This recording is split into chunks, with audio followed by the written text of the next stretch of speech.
नमस्कार.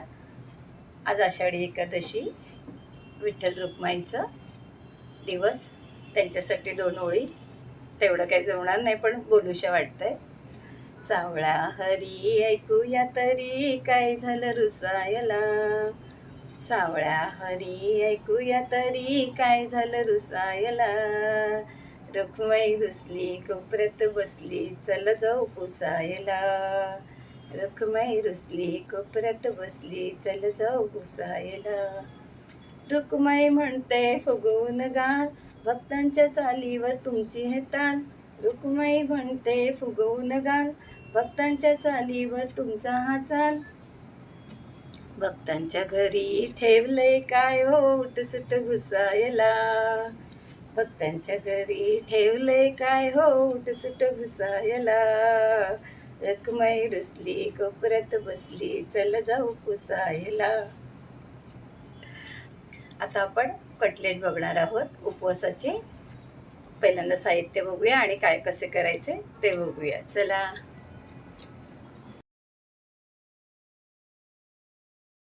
बघा, हे साहित्य 2 बटाटे घेतले उकडून. हा भोपळा होता, लाल भोपळा असतो तो. तुम्हाला हवाय तर घ्या, ऑप्शन आहे. पनीर आहे, हे कोथिंबीर पण ऑप्शनला आहे, चालत असेल तर घ्या, ना तर नका. आणि हे रताळं आहे. आता ह्याच्यात तुम्ही क्वांटिटी कितीही कसलीही घ्या, काही हरकत नाही. ही थोडीशी साखर आहे, हे थोडंसं मिरची पावडर आहे, 2 मिरच्या आहेत. हे आहे राजगिऱ्याचं पीठ. हे राजगिऱ्याचं पीठ थोडंसं आपल्याला भाजून घ्यायचं आहे. हे आहे साबुदाण्याचं पीठ. साबुदाणे थोडे भाजून घेतले, दाखवते तुम्हाला. आणि त्याचं पीठ केलं आहे बघा. साबुदाणे थोडेसे भाजले आणि हे आपलं राजगिऱ्याचं पीठ आहे. थोडंसं तूप घालायचं आणि भाजायचं. नाही घातलं तरी चालेल, पण चव छान लागेल म्हणून तूप घालून थोडंसं भाजायचं. आणि हे पीठ आणि आपल्या साबुदाण्याचं पीठ, ही 2 पिठं घ्यायची. आता साबुदाण्याच्या पिठाच्या जागेवरती वरीचं पीठ घ्या, ते चांगलं राहील. आता माझ्याकडे वरी नव्हती म्हणून मी साबुदाणे घेतले. आता आपण हे रताळं किसून घेतलं. आता हे भोपळा किसून घ्यायचा आहे. आणि हे सगळं भोपळाही हवत असेल तर. आणि मग रताळाचा किस असा तुपावर थोडासा भाजून घ्यायचा. या सगळ्यांनी चांगलं टेस्ट येईल. रताळा तुम्हाला हवा आहे तर बटाट्याबरोबर उकडून घेतला तरी चालेल. असं घेतला तर जरा आपला कटलेट खुसखुशीत असा होईल, खसखशीत. म्हणून असं भाजून घ्यायचं, नाही तर बटाट्याबरोबर रताळा उकडला तरी चालेल.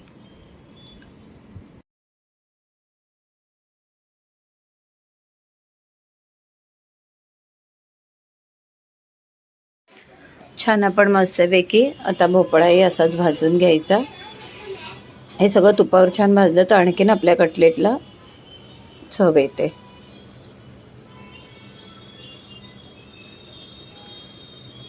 मस्त भाजून घेतला. बटाटाही आपण तसाच किसून घेतलाय. ही मिरची आहे, ती छान कुटून घ्यायची. तुम्हाला तिखट चांगला हवं असेल उपवासाला तसंच बरं वाटतं. 2 मिरच्या आणखीन वाढवल्यात तरी हरकत नाही. तिखट नाही टाकलं तरी चालेल, ती आपली. आता हे आपण रताळं किसून भाजलेलं, नंतर आपला बटाटा किसलेला. बटाटा पण मोठा मोठा किसा, असा अगदीच काय हे व्हायला नको आहे. भोपळा आपला हे केलेला झालेला. आणि पनीर पण ऑप्शनला आहे, हवं तर घ्या, पण टेस्ट येते जरा.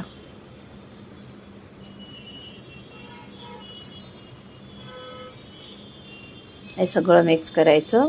आता ही आमचूर पावडर आहे, नसेल आमचूर पावडर तर लिंबू पिळा. हे मिरची पावडर आहे, नसेल चिली फ्लेक्स घ्या. थोडंसं सुकी मिरची कुटलेली असली तरी. आणि हे ओली मिरची. थोडीशी साखर घ्या, हवी तर घ्या, नाही घेतली तरी चालेल, कारण रताळा बटाटा ते सगळं जरासं गोडसरच असतं. मीठ घ्या.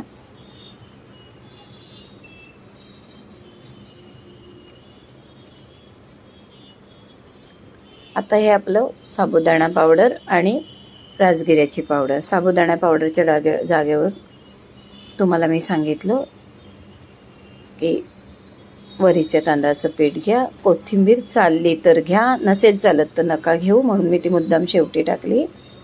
नाहीतर ती मिरची बरोबर कुटायला घ्यायची असते. आता थोडं साबुदाण्याचं पीठ घातलं, थोडं राजगिऱ्याचं पीठ घेऊया.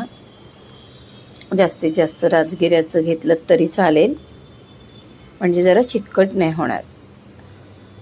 म्हणून मुद्दाम मी साबुदाणे थोडेसे भाजले. बिना भाजता घेऊ शकता, पण मग ते जरा चिकटलेट वळता येण्यासारखं झालं पीठ की थांबायचं.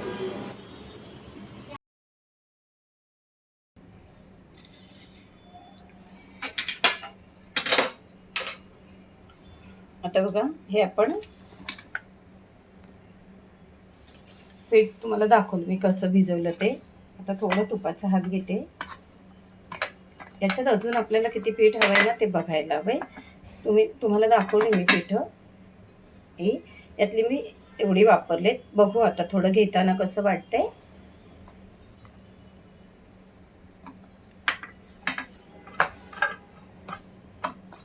मस्तपैकी कटलेट आपले वळता आले पाहिजेत. आपल्याला दोन्ही पिठं इक्वल घ्यायची.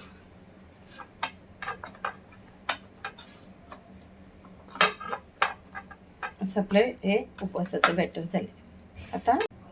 आता बघा, तुपाचा थोडा हात घ्या आणि तुम्हाला कसं हवंय त्या आकारामध्ये करा.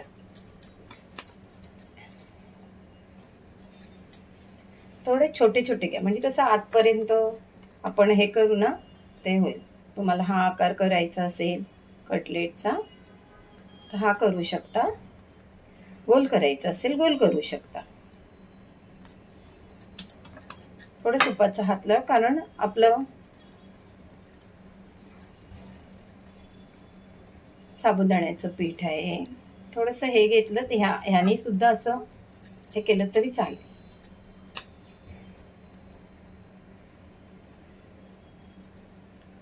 किंवा हा आकार करू शकता तुम्ही. बघा, असं आपलं साधे गोल कटलेट.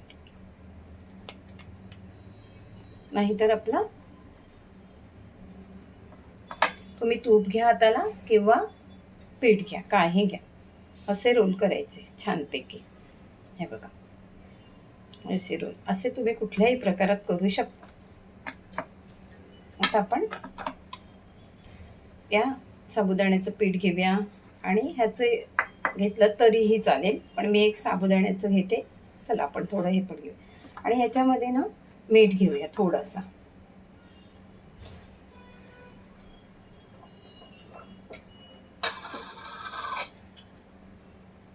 अगदी किंचित थोडंसं मीठ घ्यायचंय, कारण पीठ आहे ना, पिठात मीठ नाही आहे, मग आपल्याला ते हे लागायला कामा नाही.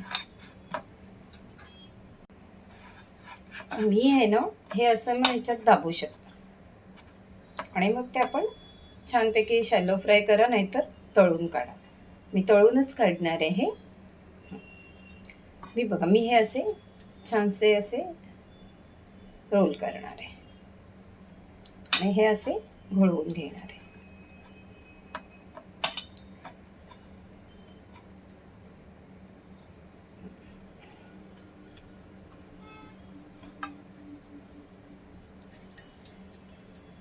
पातळसे रोल करायचे, म्हणजे सगळं आपलं पीठ हे होईल है ना. याच्यात हे असे घोळवून घ्यायचे.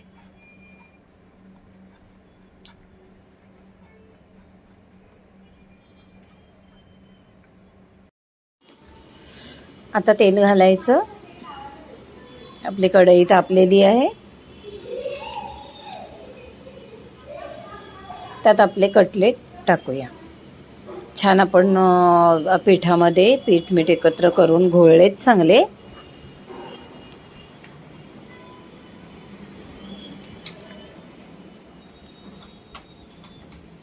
मी थोडे असे रोल सारखे केले. तुम्हाला मी सांगितले तसे तुम्ही आकार केलेत, हरकत नाही, कुठलाही आकार करा.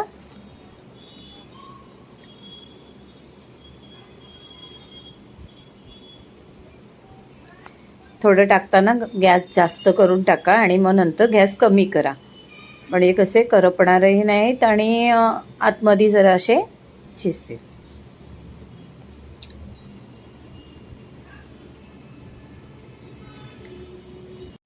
असे जरा पसरट फ्राय पॅनमध्ये घ्या, म्हणजे अलटीपलटी करायला बरे पडतील.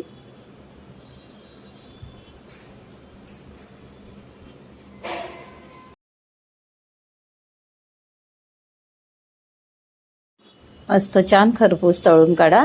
वरती एकदम कुरकुरीत होतील, आतून एकदम नरम होतील. खूप छान होतील आपले कटलेट. करून बघा, काहीतरी वेगळं. प्रवास जीवनाचा, मस्तीत जगण्याचा. छान छान करून खा, छान छान. हे बघा, कधी कधी थोडंसं असं आतलं सारण बाहेर येण्याचं हे असतं, कधीतरी होतं असं. आपण पनीर घालतो ना त्याच्यामध्ये, किंवा वरचं कोटिंग थोडा वेळ करून ठेवायचं. त्यामुळे दुसरे टाकूया. आता आपण हे दुसरे टाकले, असे सगळे आपण फ्राय करून घ्यायचे. टाकताना थोडा गॅस जास्त ठेवायचा आणि नंतर कमी करायचा. असे छान फ्राय करायचे. आपण हे दुसरे वेगवेगळ्या आकाराचे बनवले, तेही फ्राय करून घेऊया.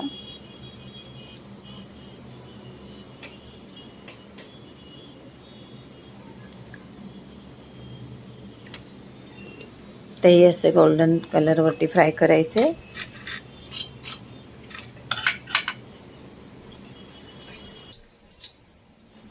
वरून कुरकुरीत आणि आतून मऊ असे छान होतात आपले कटलेट.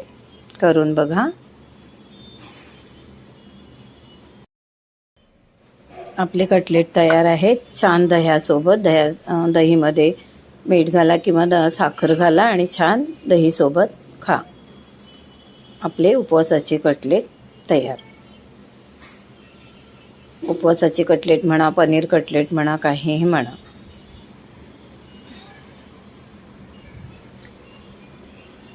बघितले आपले कटलेट, मस्त. करून बघा, केल्याशिवाय समजणार नाही प्रवास जीवनाचा, मस्तीत जगण्याचा. खा, प्या, मस्त रहा, स्वस्त रहा. लाईक करा, शेअर करा, सबस्क्राईब करा.